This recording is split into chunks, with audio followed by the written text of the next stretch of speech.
maybe realizing that you got to rent from them, not buy from them. Just saying. There's a laundry list of stuff on here. It looks nice from the outside. They did the best they can to keep it in one piece. It is pretty bad in there. Maintenance is not good. Screws are down there. So it's been there for a while. There's dust in there and cobweb and whatever. So when we make this call, it's not going to be too fun.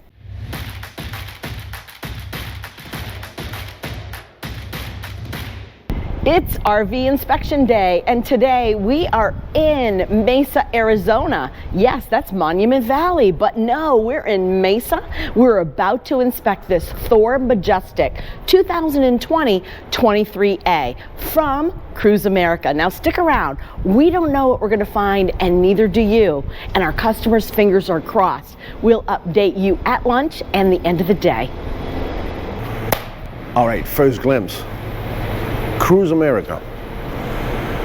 We already bumped into somebody who was working in service here, which we were just laughing, joking about how it used to be with a front end window, a rear window in the back, which were leak prone to happen in every unit. So here what they do, they go through everything from what he explained to us, even all the floors, they pin the humidity in the floor, and if there's floors to be changed, they just rip it off, put a new one.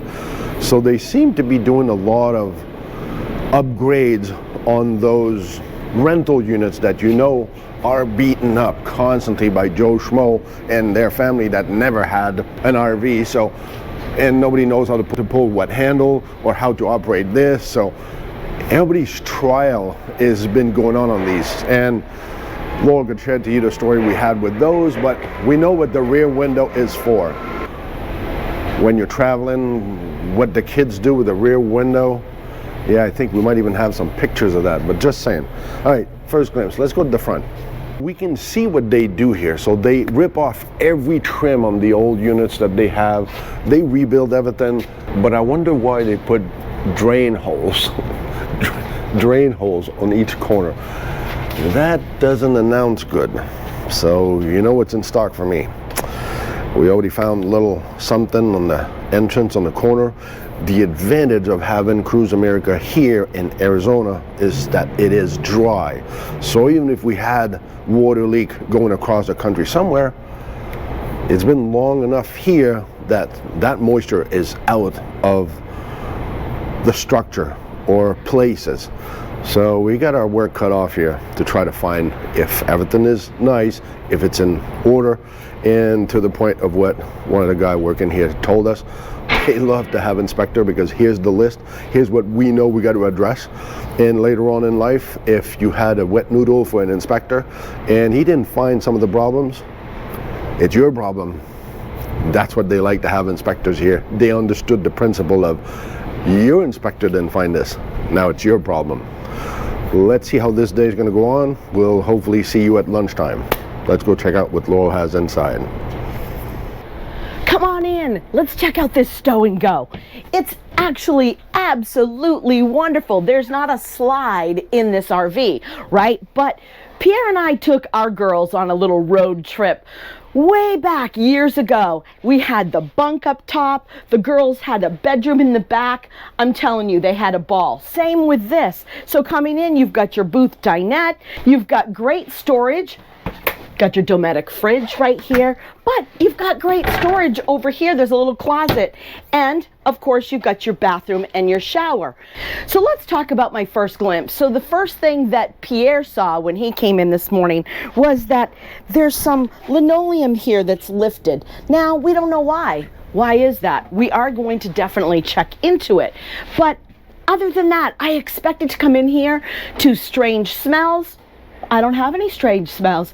Yes, it's dark and gloomy in here because we're in this hallway of Cruise America RVs. We're surrounded by them. So we really don't have any natural light. But my first glimpse, honestly, I've gone through, I've felt things, I've quickly just glanced it over, and I don't see any red flags at all. So let's just hope I don't find anything. It's a perfect unit to just jump in and go and visit America. Cruise on, America. We'll see you at lunchtime. All right, welcome to the roof. You got a couple you can check out here and see what they look like. But let's look at ours. I think the way they proceed on here is that, which is hard to find, because after it's sealed, you come up here and you say, oh, it's all been done. Well, a little bit of a crappy job here and there, but whatever. The point is, now it's been changed. So they sealed everything, like for example right here. Then they decide, oh, we're going to change this rear trim before we go to paint, so it looks nice. So they cut the material and then they screw this on. No sealant required after the fact. So detail. But how long has it been done like this? I don't know. Same thing with this corner. There's sealant missing. This cap is not holding nothing, as you can tell. Overall, when I look at this roof, I'm really concerned. There's a dent in here that I can see, something smashed into this. I don't know what it is. Then I see my material, roof material, not touching, doesn't adhere to the material, to the roof material itself. So when the wind will pick up, the more this is gonna go, the more it's gonna detach itself and it's gonna fly out. So here's my major problem. Right here we got a 4-foot section or so from the front corner to here that they changed. So see, you can see where they cut it off. There must have been a problem here. I don't know if it was like this before or like that one, but now we're here. I'm taking this trim, I'm cutting this one off, and I'm putting a new one. Well, look at that. I even went with my knife here and I've cut all the way into the new material. But nah, I'm just fixing it. My job is just to change this trim, not to seal it or nothing. Which brings me down to this. Now I'm seeing inside, which water goes directly inside. That's an issue, yes. But then I realized, changing this trim, I cut off the material. As you can see, it's cut real straight all the way. I don't put nothing there. So I don't know who did this job, but definitely welcome water anytime soon. Screws sticking out, no sealant in it, and no big deal. I just had about 50% humidity testing right inside this front cap and the interior. Let's go see what Laurel has inside, if she's got other details that we can talk about, because I know she actually called me and told me that there's cracked skylight in here in the bathroom. So let's go check that out. So, as you know, it's almost lunchtime. We need to make the dreaded call. Unfortunately, our customer has no clue about the dreaded call. He'd never even seen a video of ours. So when we make this call, it's not going to be too fun. We kind of dread that. But let me show you why we dread it. And at the same time, we're so happy to make it because we've just saved this guy and his wife a ton of money. So come on in here. I'm doing my ceilings, I'm doing all my skylights, and I'm up here and I'm feeling things, and I look up. Let me show you what I see. I'm going, okay, wow, this huge hole looking directly outside. Okay, so I'm in the shower, and as you can see, we have some black residue here. Don't know what that is. So I decide that I better check for moisture. And I'm getting really high readings on this entire ceiling. So the more I look and investigate, I'm like, well, shoot, what's that? Peekaboo right there. I've got a massive hole in the skylight that has been letting the water come into this ceiling. This just made me think, all right, I'm going down to the floor because water goes from the top to the bottom. Considering that water will start from the top and go down, I thought it might be a good thing to check my floor, which I thought felt just a little strange. So I'm going to come here and show you what I'm finding. Now, I do have, yeah, you can see, really high. Now the toilet is up on a step right here. So let's come here. And we've got nothing. Just exactly what I thought. And then coming out past that, we have the sink, right? And this all comes out here. And again, high moisture reading. So I think there's definitely been a problem in this floor. And as I get out here and keep coming, as you can see, it gets drier, right? So there's no issues here. And then coming onto the main floor, same thing.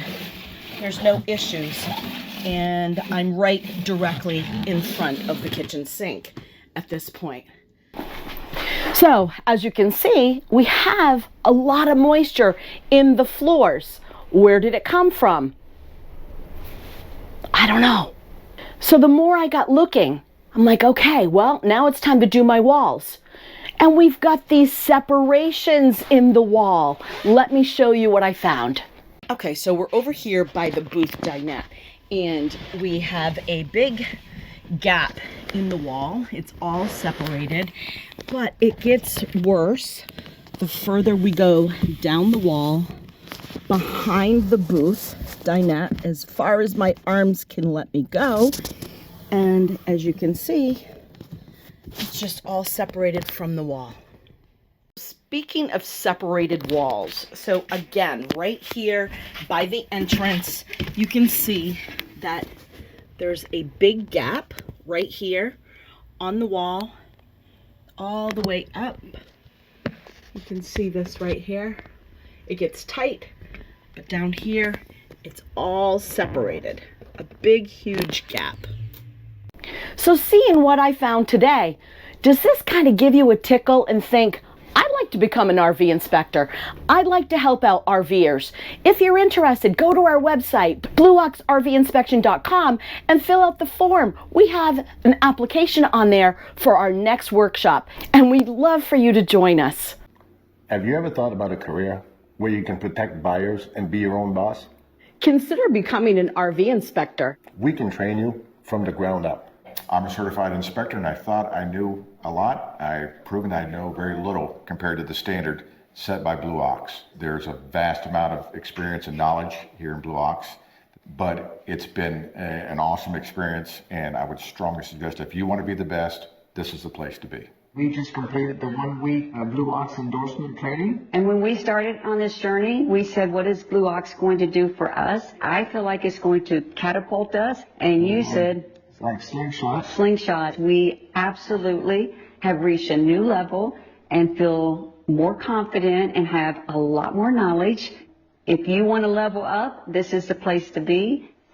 The knowledge gained during this week will pay huge dividends for our small business as we move ahead with the Blue Ox endorsed team. We want you to join us and become an inspector. We were just like you, struggling to stay busy with RV inspections. But everything changed when we completed the Blue Ox workshop. We proved our worth and became trainers, sharing our expertise with new inspectors. The Blue Ox RV Inspection Endorsed Workshop will give you independent training and purpose to elevate your business. Reach out to us today. Spaces are limited. www.blueoxrvinspection.com. It gives Pierre and I great pleasure to be able to help RVers one at a time, whether it's finding that bone that protects them from purchasing a money pit, or whether it's just finding minor things that helps them get out of the dealership quicker and onto their journey to have a good time with the RV that they want to purchase. So now we're going to make that dreaded call, and we'll update you so you'll know what the customer decided to do. All right, lunch, end of the day recap, we're out of here. So as you know, we did have the dreaded call, which we realized after the customer actually knows who we are. I don't think he expected the dreaded call. Now that we know he knows. This is how it all started, and after we talked to him, he was kind of indecisive, or maybe realizing that you got to rent from them, not buy from them. That could be an opinion that I would throw out there easily. There's a laundry list of stuff on here. It looks nice from the outside. They did the best they can to keep it in one piece, and I know he knows as well. We'll see how it goes at the end of the day when he receives the report, because I think there was a little bit of a disappointment because there was a challenge from what we understood with his wife. His wife kind of knew that floor that Laurel talked about in the morning. So I think instead of losing everything and hope, he actually realized that he's probably going to sleep on the couch tonight after this inspection. That's a great inspection team right there. We should hire her. So for people who want to join the workshop, I think we might have a potential customer and his wife. I got to reach out to her. First off, chip in the windshield. That's the first thing that after lunch I started to realize, racking up. So you're racking up a bill, that's what you're doing. So as we're here, I know you don't see this, but this is the refrigerator vent, and it goes up there, and it's, you know, that's where the air needs to circulate for your refrigerator to perform good or as intended. It is pretty bad in there. Maintenance is not good. The cover of the electrical panel is off. Screws are down there. So it's been there for a while. There's dust in there and cobweb and whatever. Normally water would come out of your drain, you know what I mean? There's a drain, there's your hole right there, and the water would come out there. Well, the water comes between the wall here and the hose. You can go up here and see that it's actually leaking from the floor inside the unit. And Laurel seems to say that it's the lavatory that's leaking. So it's leaking through the floor, through there. It's all wet there, so we definitely have a major problem there. The problem with this, Laurel is asking me, does it come from the shower? Does it come from the lavatory? I don't know, and I don't care. It's leaking. Figure it out. Let's go on the other side. On this side, in this section, I've got my box and I got my frame. The box is actually sliding up and down on the frame. All right, so here's the surprise on this side. So we're in the back on the curb side. And I have to go to check my undercarriage and all my components, and then I end up here where the box meets the frame.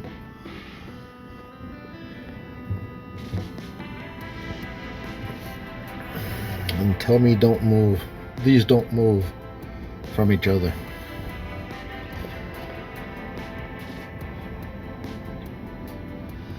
So that might be what happens when you have a rental.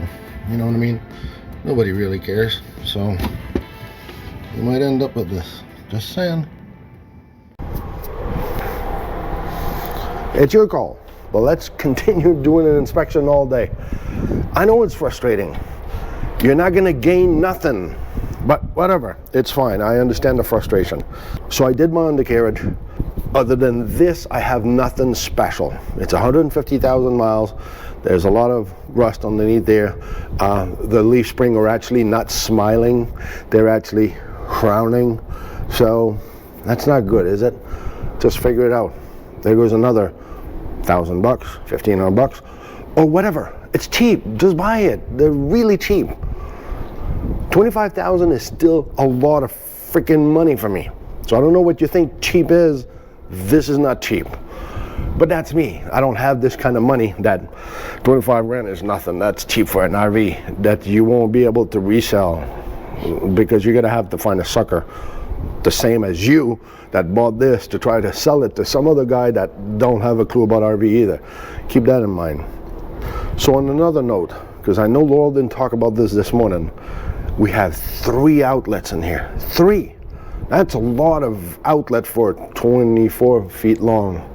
But I guess you don't need that with USB and phones and stuff now, but still, if ever you needed a blow dryer or a coffee maker, you need to have your outlet working. Well, those outlets have open ground. There's no ground. So even our testers say no ground. Another electrical purple monkey. Go figure that one. Every one of my tires are at the right PSI. And I can see that all valve covers, valve cap are missing every wheel. The thing I want you to check as well when you buy something used like this, these tires are through the year. They're up to date. They've just been changed. They're brand spanking new, just like the paint job. But the spare tire is a 2018. It's already 6 years old. Just saying. So keep an eye on those little things. Let's go check what Laurel has inside, and how is this gonna pile up on top of my pile of. Let's go check what she's got. So it's the end of the day. Yes, we made that dreaded call. And our customer, he took everything in, but maybe this is going to be a project. He's not sure, but he wanted us to complete the entire inspection. And we did. And we continued to find more things. Demarcations here and there, but we're talking about leaks. So when I started using my sink in the kitchen, I didn't have any leaks. But I did have a leak in the little side sink here that would be your bathroom sink. And not only did it leak for me inside, but it leaked underneath the RV outside as well. Same when I was doing the shower. Pierre said, "What's going on? What are you running?" I'm running the shower. So I'm under the sink here in the bathroom, and you can see the wetness on the wall right here. And this one is leaking. You can see it on my fingers. As far as my refrigerator, my microwave, my stove, everything worked just fine, all of my windows. So these are just the things that we found today, which to me is quite a bit. I don't know about you. Let me know in the comments below. Would this be a bust or a buy for you? We'll see what our customer is going to do. We're not really sure. I don't think he really knows until he receives the report and decides how much of this work he's willing to put into it for he and his wife. So remember, and do never forget,